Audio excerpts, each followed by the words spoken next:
nanohub.org. Online simulation and more for nanotechnology. Hi, everyone. Welcome to our seminar today. This is a hybrid seminar in person and online. And it's my pleasure to introduce my colleague and friend, Nicolas Onofrio. So Nico got a PhD in chemistry from the University of Grenoble in France, Grenoble Alps in France. Then he did a postdoc here at Purdue with a very famous group at Purdue University. And then he went on to Hong Kong, and he was an assistant professor at the Hong Kong, assistant professor of applied physics in Hong Kong Polytechnic University. And starting earlier this year in 2023, he joined SCM, and he's going to tell us today about some cool software that they have available. So other than that, welcome, Nico, and take it away. Welcome, everyone. So today I'm going to tell you about a software. Okay, so it's called the Amsterdam Modeling Suite. So it's not a research seminar, right? So I'm going to give you a little introduction of all the features in the software. And after that, so I'm going to focus mostly on ReaxFF and some application because that's mostly my background. And what I want to do, I want to show you some demo.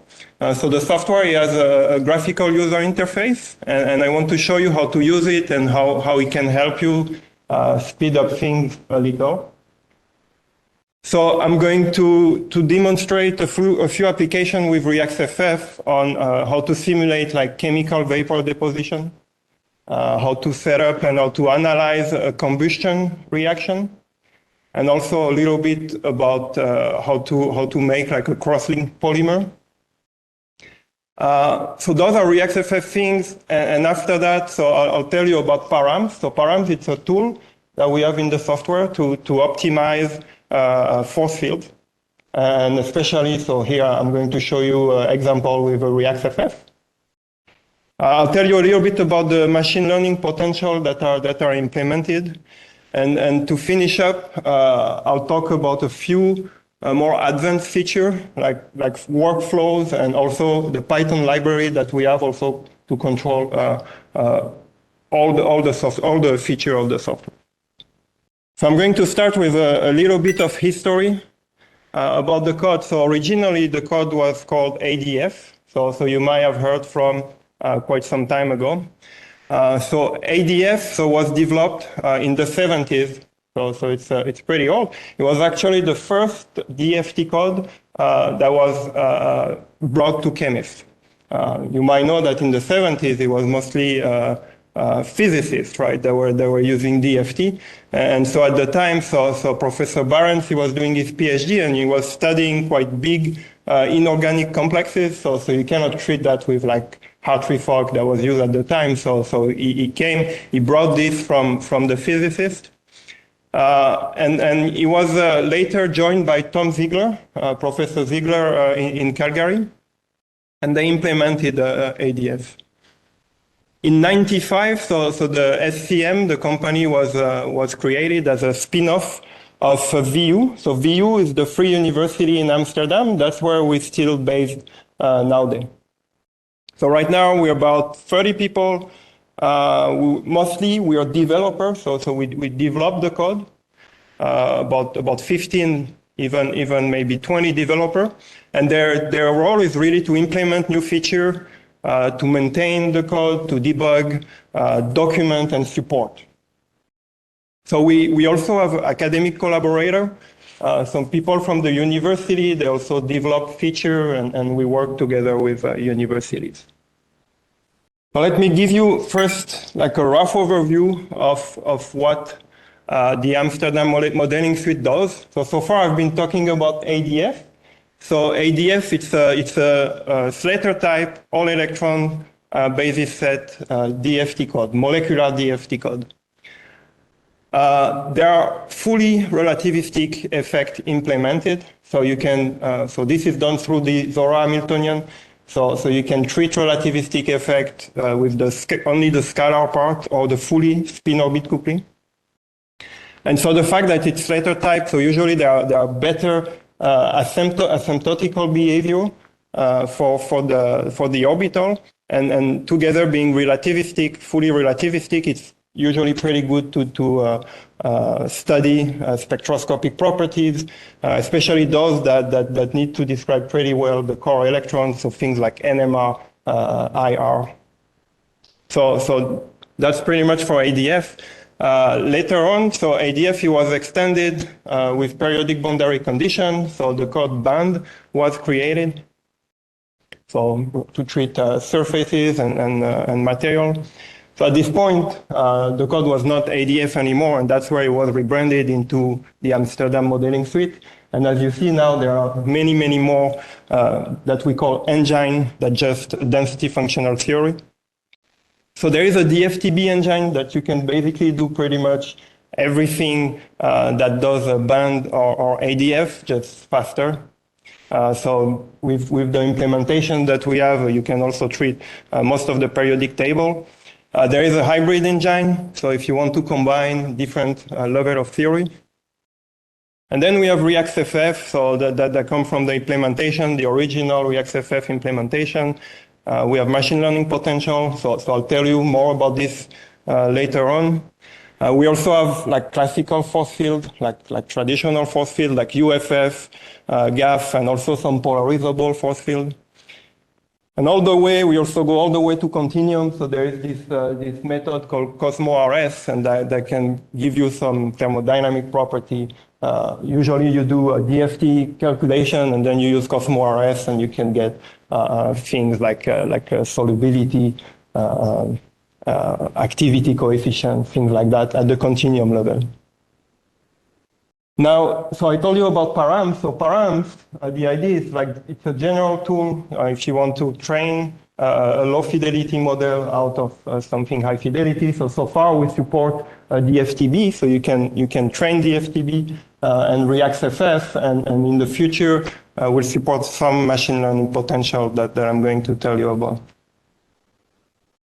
So now that we have all those engine, ADF, band, DFTB, the idea was really not to have multiple software, it was to unify all of that. And that's where the AMS driver was created.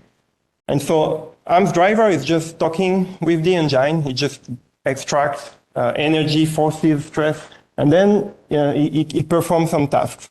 And those tasks, they correspond to exploring the potential energy surface.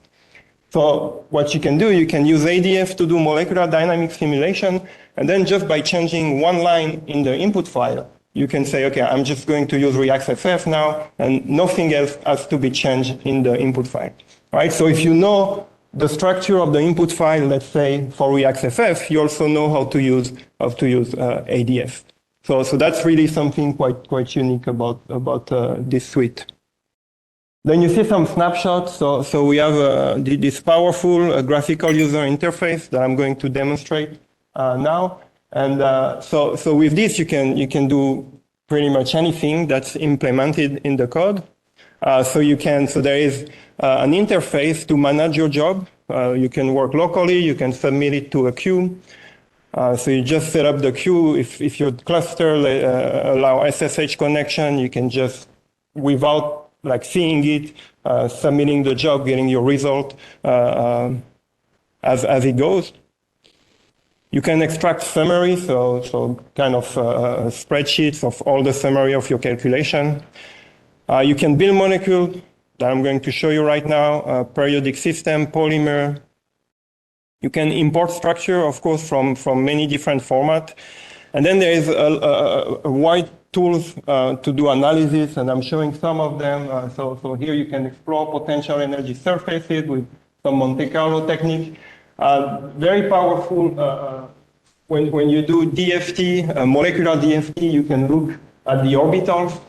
You can make fragments and then look at how the level interact with fragments, so it's much more intuitive. And then you can do things like DOS, band structure, and other things. So when you open it, so you get this windows, it's AMS job, it's called. So that's where you're going to manage the jobs. You can see there are like those small icons on the left. And so they have names, right? So this is ReaxFF because it's running on ReaxFF engine. We have ParAMS and then ADF.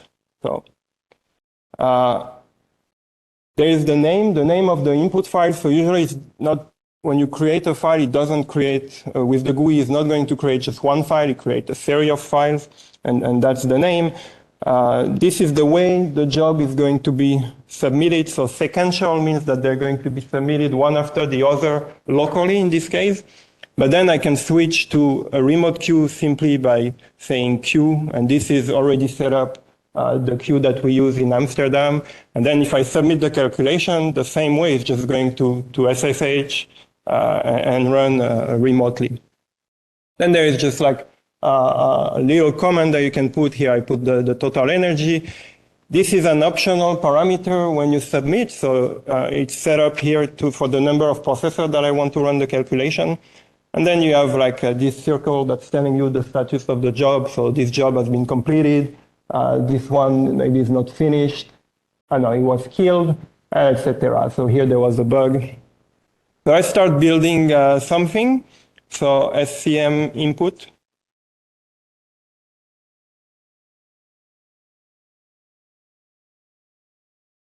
Okay, it's pretty slow. No, usually it's faster. Okay, we're starting great.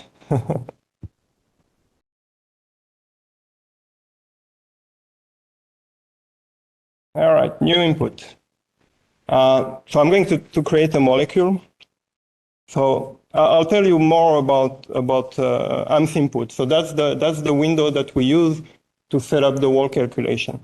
So on this left panel, so I can create something like, I don't know, like butanol. All right, so I have it. And then I can add hydrogen. Then there is this little wheel here. It's just going to find out a good model that's fast, just to quickly optimize the structure. So you can select other model, right? You can take, for instance, DFTB if you want a better optimization, and that's what you get. That's just for a molecule. Let's say I want to build maybe a crystal. So to build a crystal, I need to change engine. So this one is 0D periodic, so I get some maybe band. So you see now that there is some, the lattice vector. And then I'm gonna make something simple that everybody like, maybe diamond. So you can see that I can pick either by symmetry or I can pick the point group. Let's make some germanium. So that's the unit cell. I can make the conventional cell. I can create slab. All right, so we see where this is going to be cut. Number of layers. And I get my slab 111. I can make it a bit bigger. And that you can quickly make a slab. Well, if you're interested by inorganic chemistry, you can make inorganic molecule. Maybe we can make, so later on I'm going to talk about combustion. So we're going to put methane and O2 in the same box. So we have a builder to do things like this. So if I open the builder, so I set up the box. So I make a box 20-20-20. Then I can add, let's put methane. So we have some molecules that are already in the database. So you see methane, for instance, and then I can, on the bottom here, you can see that it's giving me the density, the final density. I can add another molecule, let's say O2. And then for the reaction, I have 142. I put twice more oxygen, and this is the final density, and you can generate. So it's basically an interface for PACMOL that you might have been using. Okay, so that's how you build stuff, and I'll show you a little bit later how we set up the input file with other example. So I'm going to talk about ReaxFF. So I don't know if everybody has the background. So I think most of you know, but just one slide of introduction. ReaxFF. So it's a reactive many body potential. So it's many body, right? So we have bonding angle, dihedral terms. And those terms, what makes it reactive is that they're function of this bond order that I'm showing down there. And it's just a function that goes smoothly to zero when you increase interatomic distances. So that's what makes bond angle and dihedral go to zero smoothly at the dissociation. So you can make chemistry, you can form bond, you can break. There are many terms, right? There is also over/under coordination penalties because bonds are formed and broken, so you want to take care of that. And then the non-bonding terms, so van der Waals, Coulomb. So Coulomb is just the point charge interaction between point charge on atoms, and those charges are calculated so they have to be calculated at every time of the simulation, right? Because the environment of those atoms that react, it changes dramatically. So bond order and charge are calculated at every step of the simulation, and they correspond to the minimization. So the charge equilibration corresponds to the minimization of the equation that I'm showing below, QEQ. And there are a few parameters also that are optimized to make the charge match the Mulliken charge usually calculated by DFT. There is also an extension of ReaxFF with classical electron that's called eReaxFF. And so nuclei in this framework are treated as point charge and electrons are treated as Gaussian. So the electron also charges are fixed to -1, so they're not included in the charge equilibration. So we have a constrained charge equilibration, which is not done with QEQ, but in this case it's done with AX2. And the interaction between electron and nuclei is simply described by those electrostatic terms. So I said also here there can be other terms, and ReaxFF is a bit more complicated than that. I don't want to go too much into detail, but here you can also add an electric field, for instance. So let me show you a first example related to polymer. So cross-link polymer. So those are very important class of material, and I'm sure like a lot of you guys come from material engineering, so you know better than me. But one thing on the atomistic point of view, generating the structure is kind of challenging, and especially because the property of the polymer is directly related to the cross-link density in this case. So there is an example on top of a reaction between a resin and a hardener. And so what you can see is that you have the amine group that react with the epoxy. And so there is this nitrogen-carbon bond that's formed, and one hydrogen is exchanged, and it goes to the oxygen. That's the simple reaction. So 4 epoxy can react in this case because each amine group has two hydrogen. So if now you say, okay, we have ReaxFF. I just explained you before, it's reactive, so we could put those two molecules together and run MD and wait and see if this reaction happens. And so if you do that, most likely nothing is going to happen because well, in the lab it takes minutes, hour for the reaction to happen, and we can only simulate a few nanoseconds. So we're going to have to find a way to accelerate this reaction. So in AMS, we have implemented the bond boost reaction. So if we look right below here at the same reaction, but I'm showing the intermediate, we see that there is this sort of ring that forms right with the nitrogen. There is the terminal carbon, the terminal oxygen of the epoxy, and then back to the hydrogen of the amine. So the idea of this bond boost is going to detect when the nitrogen is get close to the carbon, the terminal carbon. And at this point, we're going to apply a bias to the energy such that the bond is going to be sort of pushed toward the equilibrium distance that we'll define. And this will do it in a ring way, right? Such that the nitrogen carbon bond is formed, the C terminal, oxygen terminal is dissociated, and then the oxygen hydrogen is formed. So with the graphical user interface, it's actually very simple to set up this simulation.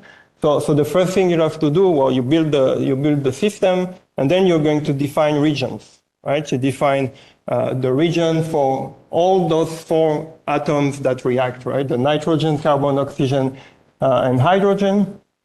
So yeah, I'm sorry you don't see very much, but I can tell you, and I'll show you a little bit further. So once you've defined those regions, you're going to define the ring that reacts. You define the threshold. Okay, so at which minimum distance you're gonna want to start the bond boost, and at which distance you're gonna want to stop it. So that's what you can set up in just like a few lines. You can also set up the parameter in this bond boost energy. And then you can visualize what happened. So I can show you. So now with AMS movie, so it just show you the reaction, the result of the molecular dynamic simulation. So we see that we have those 2D TA and the other guy here. So it's very fast what happened. So here I think it's going to react with this guy. Yep. And then the other one on the same nitrogen seem to react. So that's for a simple case. So here you have the total energy on the right. That's for a simple case. Now, if, of course, you want to scale this up, and it's very simple also to do that. When you define the region, so you can make a box much bigger with those molecules at the content that you want, and then you just define to one molecule, and you say apply the region to all identical molecules. So it's just going to propagate very easily. And so the setup in the end, even if you have something much bigger, it's just exactly the same. So you can do that, you can generate your cross-link polymer, and then so of course you have like a bunch of equilibration to get a nice bulk, and you can compute your mechanical and thermomechanical properties. So a second example, it's a very simple case, the combustion of methane in oxygen. So I just prepared the cell a little bit before.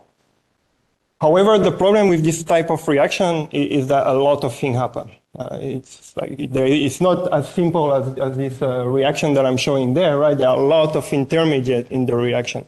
So how do you analyze that? So we have a tool that's dedicated for that.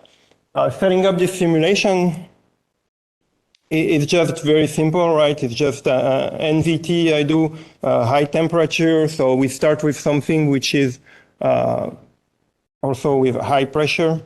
So maybe I show you a little bit how. All right, so I've already set up the simulation. So you see, you pick a force field. So I have the ReaxFF engine here. So there are all the engines. And then, so it's going to see what type of atom are in my supercell, and it's giving me all the possible ReaxFF that we have in the database. So you just pick one. Usually you want to know, so we have references, and you can see why they've been optimized for and which one is going to be the best for your simulation. So here you pick the task. So you remember AMS is just going to do a task based on an engine. So I want to do molecular dynamic simulation, and then you have more details. So all those details appear here, so you can access them like slightly differently.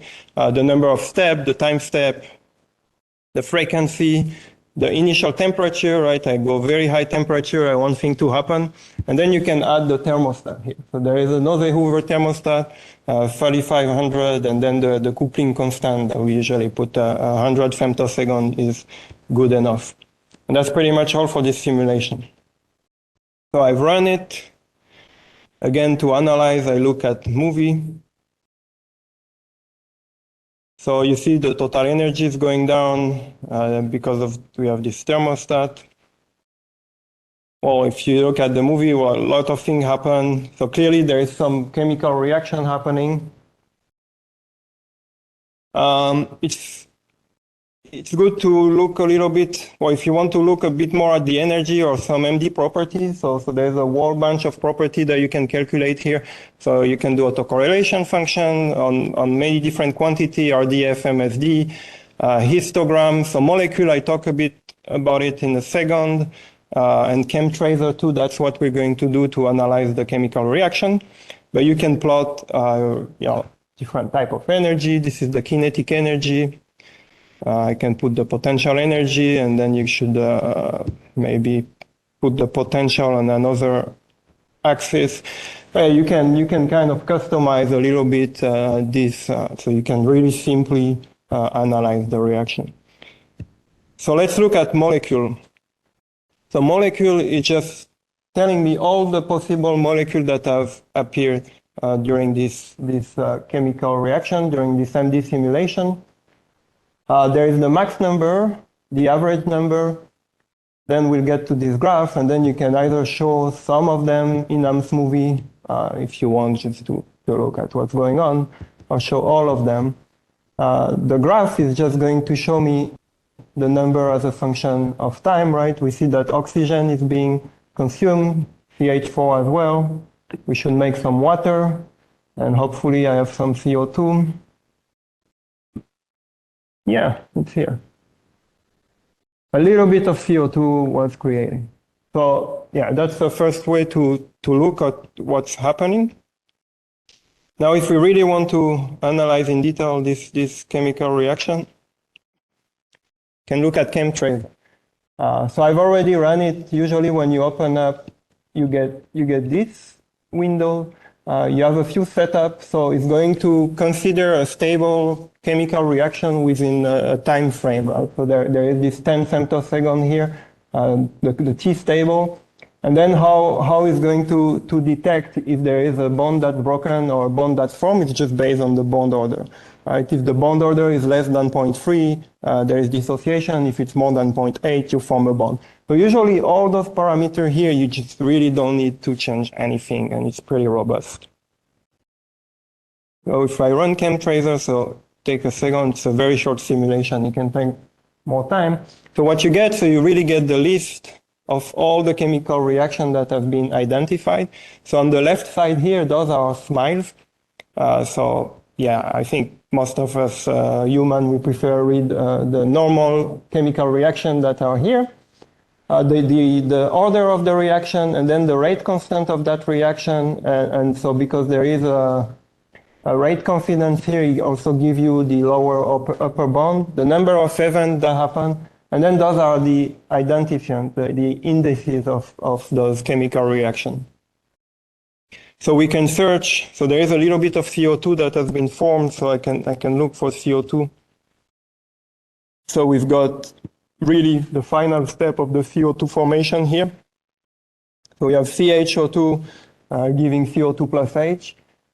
So it happens 3 times 3 events, and in the bottom part, so we have each of those events with a little more information, the initial frame, final frame, etc. And once you click on this one, it's actually going to display directly in AMS movie. So I can go back.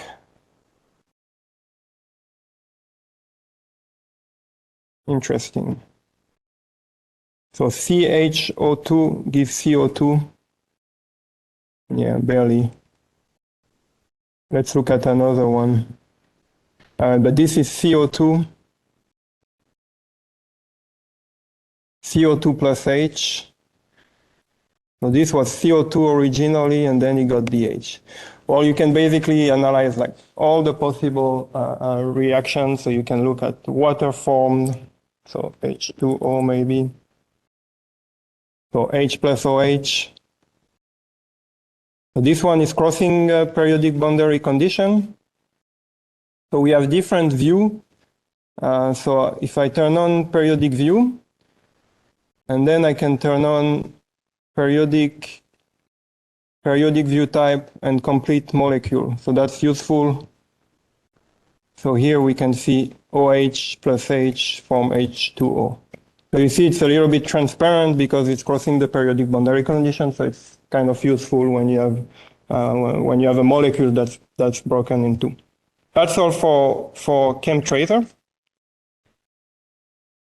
And that's all for this example. Moving on, another one with ReaxFF. This one is, it's more like in the semiconductor application.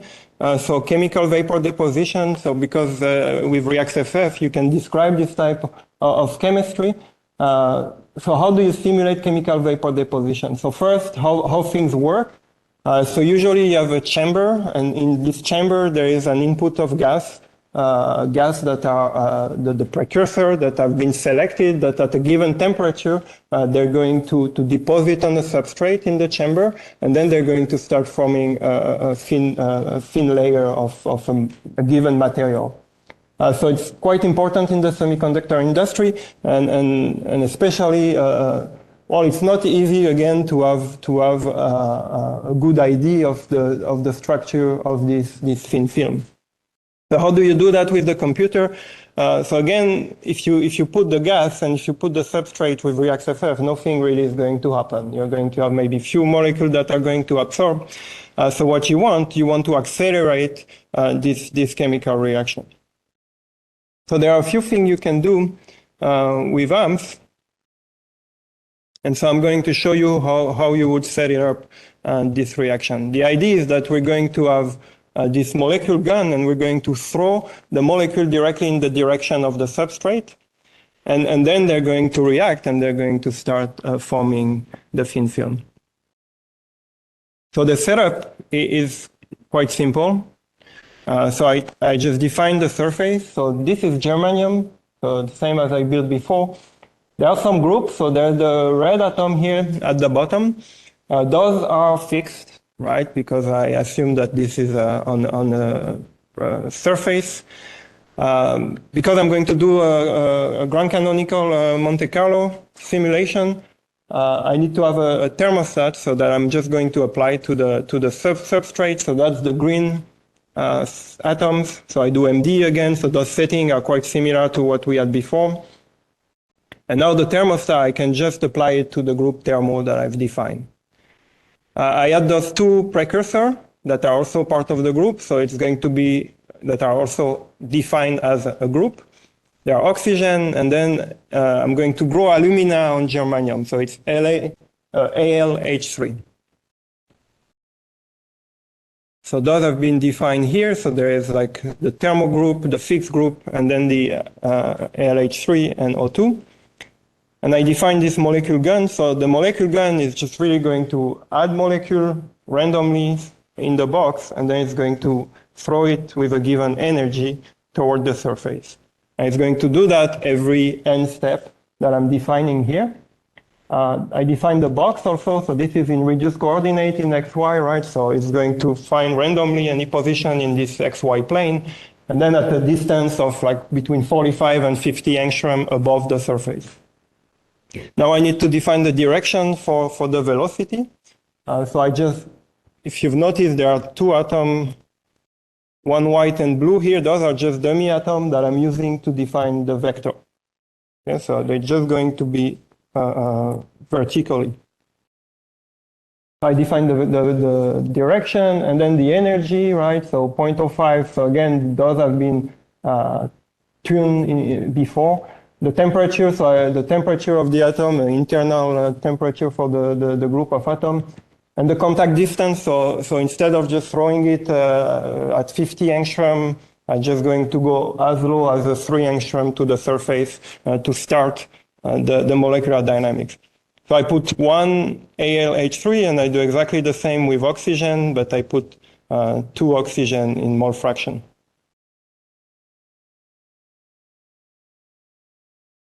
So then just running molecular dynamic with this, and we can analyze again the result with AMS movie.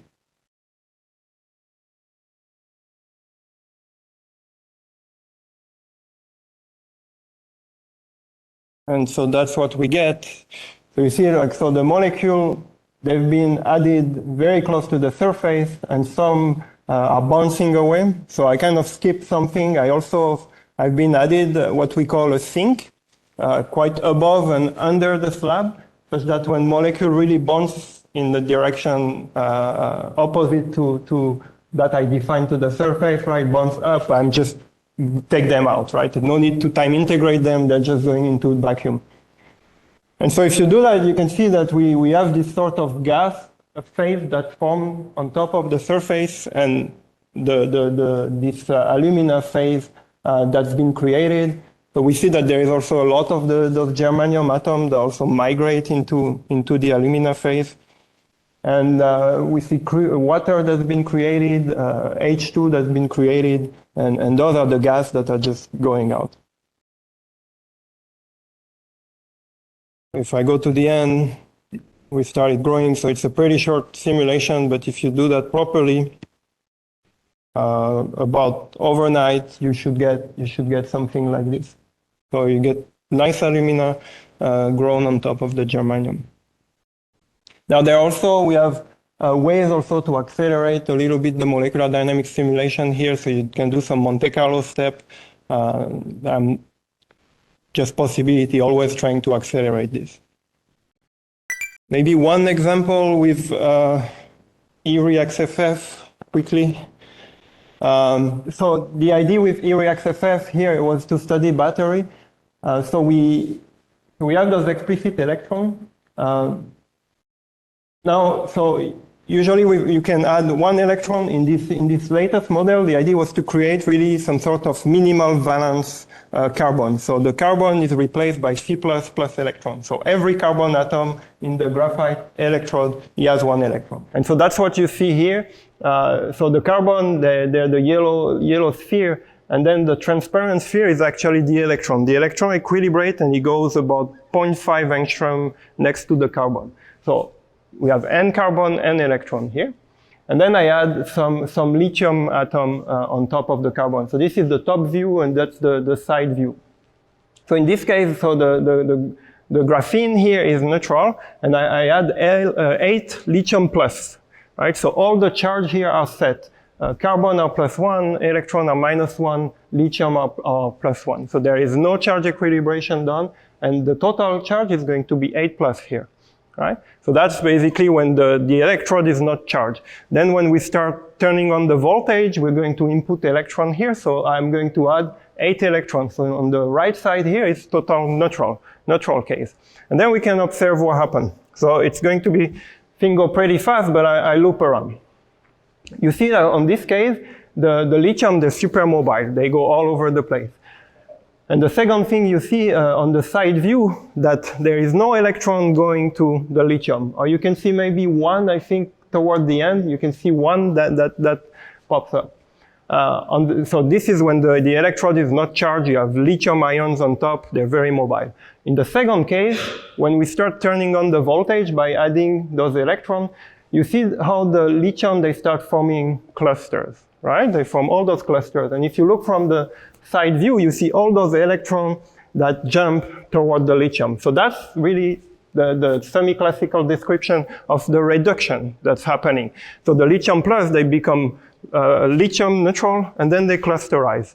And that's what they wanted here to describe, is this lithium plating that happened in the battery. So when you cycle battery, at one point there is lithium that starts to deposit on the graphene electrode, and that lead to the failure of the battery. So that's sort of very fundamental demonstration, but that's bringing us, I think, closer to the description of a battery at the atomic scale. So you can do that with AMS. You can set up the workflow of creating those electrons, equilibrating, and all of that quite easily. So that's great, doing all those ReaxFF simulation. Now you need the parameters. And it's not easy to optimize. So we have this tool that's been created very recently that's really, really powerful. And I've been using ReaxFF for quite some time, and we've been trying to optimize many ReaxFF. And I know how difficult it is. But this is really robust. So you can optimize ReaxFF, DFTB, you can import, build, visualize, so you can do many things. You can also use structure from VAST and Quantum Espresso, so we always try to have like some interface with other codes. You can optimize to describe things like energy, force geometry, stress tensor, many things. So there's a really long list of properties that you can try to optimize toward. You can use validation, so things that always we don't really think about it in this case, but yeah, there is a lot of overfitting because there is a huge parameter space in ReaxFF. Then you can submit multiple optimization at the same time, so very easily. And you can do sensitivity analysis. So I just want to show you ParAMS. So I preloaded it. That's how it looks like. That's how it looks like. So here I have all the job collection, so all the jobs that have been imported. So this is for titanium oxide. So it's just an example that I made. So you see, I click, I can look at the structure that I've imported. The way you import, you can either import as a single point. So it's just going to take a single point, compute the energy, take the force tensor if you have stress tensor, which is in this case, or you can import it as a PES scan, right? PES scan is just going to try to match those energy with, so it's going to make a PES scan at every step of the optimization. Okay, so if you have other degree of freedom, they're going to be relaxed with Reax, right? So there are two ways of importing structure. So for instance, here I have a dissociation of O2, just really to illustrate things. It's not, I wouldn't want to optimize the oxygen parameter, but so I have O2. So again, this is, you can make that in a few clicks. So I can just do job and then add to ParAMS. And that's why it's asking me, adding the job. So I can either add it as a single job. Okay, so in this case, it's going to recognize it's a PES scan. So at every step of the force field optimization, it's going to do a PES scan with Reax. And it's going to compare with that of DFT. In this case, there is only O2, so it's just going to be the same, right? There's no other degree of freedom. Or you can add them as single job, right? And as single job is just going to take energy, force, or whatever, and it's going to compare with the minimum energy point. So yeah, I can add whatever single job, PES scan. Here I can add forces, so stress tensor, and etc. So many different quantities, and that's been added. So then I can move them to my training set. I can move some to my validation set. So far there is nothing over there. And in the bottom window, here you have all the parameters. So I can say, okay, ParAMS. So here I'm doing ReaxFF, right? I can load a force field. If my force field is not completed, I can add a block. You know, like let's say there is no bond between, there is no off-diagonal term between titanium and oxygen, I can add it. And I can also initialize the block with maybe another force field, right? With titanium and, I don't know, sulfur maybe we have. So you can really do everything with the graphical user interface here. So I can, let's say, I can look at only, so those are the general parameters, so they're all the parameters, but so maybe like those are the bonding parameter, oxygen, titanium. So you have all the description, the minimum, so the value that it has right now, and then it has some minimum and maximum that you want to bond this parameter, not that it goes everywhere. A short description, so I can select them. I can select a few of them.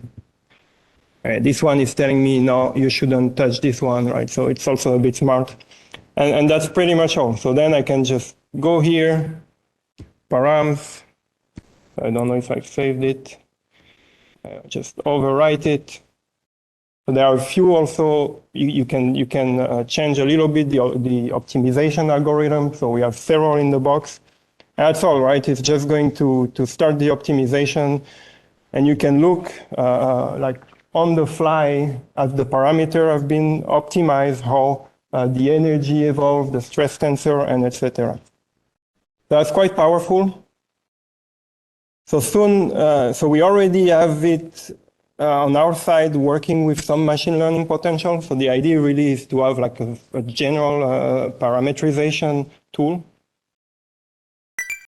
So for now, in terms of machine learning, so we have just a few. So they work as a backhand. So we have a package manager. So if you open up, you have this package manager, and you can install. Let's say I want to install Quantum Espresso. You just click on it, and it's going to install it. You can install LAMS, and you can install those potential. And the thing is, like, this package manager is going to take care of everything, all the dependencies, so you have nothing to worry. You can install it with the GPU if you want, and it just should take care of everything. And then you can use it exactly the same way with AMS. So AMS can do all the same task that I described before, but with this machine learning potential. So in the release that's coming in a few weeks, we have this new M3GNet potential. So this is universal, so you can really use it with like any atom in the periodic table. It's been optimized on the materials project database, and so mostly on ground state structure, right? I wouldn't do MD with it. I haven't tried personally. So that's just a few things about machine learning. So this is a workflow, very quickly, this slide. So it's a workflow to create OLED material. So we have a collaborator that are doing mesoscale simulation of OLEDs. And so they wanted to have basically a better description of the electronic property of the entire OLED material. So it's a two-step workflow. The first step is to create the structure with the molecule gun, like I showed before. And then the second step is looking at the electronic property of every molecule. So for each molecule in this stack, selecting like a surrounding molecule around 15 angstrom, and then doing DFT on it, doing DFT on the neutral, cation, anion. So it's like a super high throughput simulation. Optimize the geometry in the environment with QMMM method. And then computing ionization potential and electron affinity with a distribution that our friend with the software they've been using. And from that, they can predict light emission much more efficiently, and they have better idea of their material. So they can really screen material for better OLED. And the last thing that I want to tell you is that all of this is also controlled. You can control all the feature with Python. So we have this Python library behind AMS, and you can do pretty much everything. So you can run in parallel, so you don't have to worry much about how to set up your job.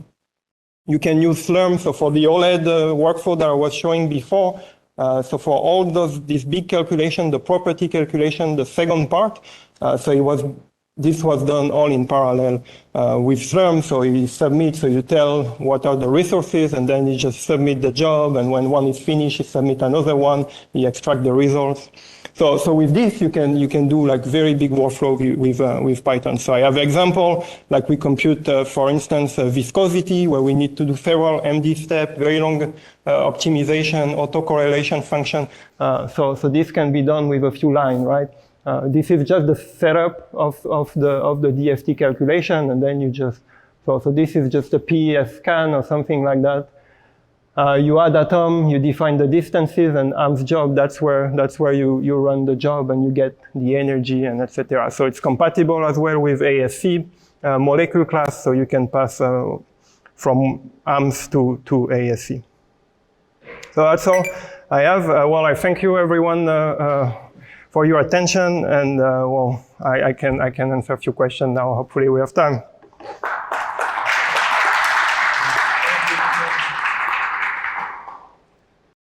Thanks so much for a great presentation. So, questions? The question is, so how to do the optimization tuning in ParAMS? ParAMS. How do you tune the parameters of the object? Yeah. Well, so there are different optimizer, right? So you can do, we have some simulated annealing algorithm, but I think the one that's used is this genetic CMA-ES algorithm, well, because it's just quite powerful. But there are several algorithms that you can select from here, the optimization. So here you see it's running, and this is CMA-ES by default. And so you can pick. So there are many different optimizers out of the box, and you can even use those from SciPy. Yeah, Chen Yu. So where you run this federation method? Single personal computer or Yeah, is there, so if am I running on a single processor on? Are you running locally? Locally, yes. Well, you can run local, like right now I'm running it locally on the Mac, but you can run it on the supercomputer. For instance, like here, I just set up the queue. You can edit the details, and those are like just telling the queue SSH. But you need the supercomputer to let you SSH there, and then also it's going to give a lot of call. So you need to be sure that it lets you call SSH several times. And then you can pick any number of processors that you want. You can run it on any number of nodes, so there is no limitation on that. Other questions for Nico? Yeah, Bobby. Just to make sure I understand that correctly, so for us, we would SSH to the Purdue cluster, and then we can use the resources that we have. Well, so you need to have the code installed on your local machine, and then the code installed on the cluster. Right. And then you see, really, I can do it like this oxygen. So I'm gonna put the queue, the BW, right? And then I just run it. So it's telling me, well, you've already run it, so do you want to overwrite? I say yes, and now it's just sending it to the supercomputer over there, so it's running. So there is resources, so you can follow the log file. So now it's running in Amsterdam in our supercomputer, right? And we can look at the log file. It's going to be finished in a second, and it's just going to send me back all the results that I can directly analyze with movie and all of that. Other questions for Nico? Yeah, Aaron. All right, 2 more WebEx. First one is, I noticed you were working on a Mac. Does it work on Windows as well? Yeah, that's a good question. So we are multi-platform. So you can use it on Mac, Windows, or Linux. And even this is the new Mac Silicon M2, and it's also working. That's what it is. And the second question is, Jupyter notebooks also we can use, right? Exactly. Usable with Jupyter? Yeah, so it's a Python library, so you can use Jupyter Notebook, and we have example on the website where you can run everything on the notebook. Very nice. Yeah, Bob. Is the software free? No, it's a commercial software. Yeah. Yeah, Jason. So is the engine we use for molecular dynamics, is that like a homebrew?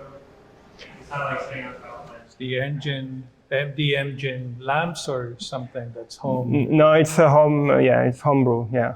Okay. So that was just what I wanted to say. For ReaxFF, it comes really from the original implementation, so it's really, really efficient engine. So it goes faster than LAMPS for like small system. Now we use LAMPS for some time when we need GPU acceleration for very big stuff. We use LAMPS as a backend because it's very well optimized. We are not meant for big stuff in general. Okay, that was what my second question was about, for really, really big simulations. Well, I mean, if you want to run like ReaxFF or like our DFT code ADF, it's just really great for that. It's one of the best for big stuff.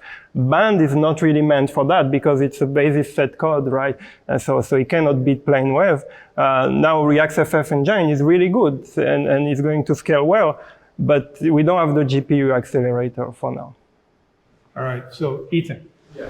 So as far as the molecular builder component, what are like the limitations on that? Was it? I think I saw it was just CHNF for that as well.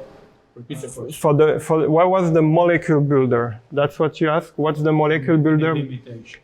And the limitation. Well, so the molecule builder, so building the supercell, right, is just running PacMol. And the limitation, so again, the graphical user interface, it doesn't go, it's not very efficient if you start having like maybe more than 100,000 atoms, it's just going to slow down. It's not really meant for that.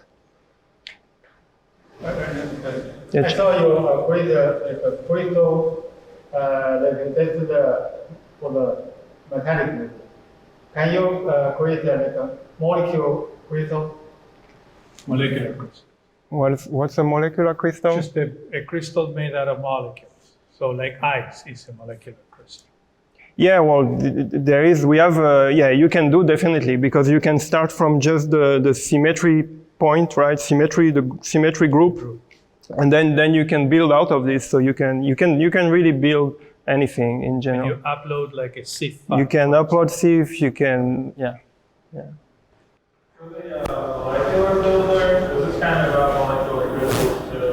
Like, when you build a system, and then you have to assign a force field, like, it kind of looks like it's just like a drop down, you press it, it's all good to go. But in my experience, it's like kind of non-trivial defining what the local body environment For molecular. Typing? Not for, yeah, type. Yeah, so but for the force field that we provide, like, UFF, GAF, it just does everything automatically. So because from the bond order, and the atom type, you can just define your typing. So all the force field that we have implemented is just you click and done auto types. That's just good, accelerate and makes fast for the user.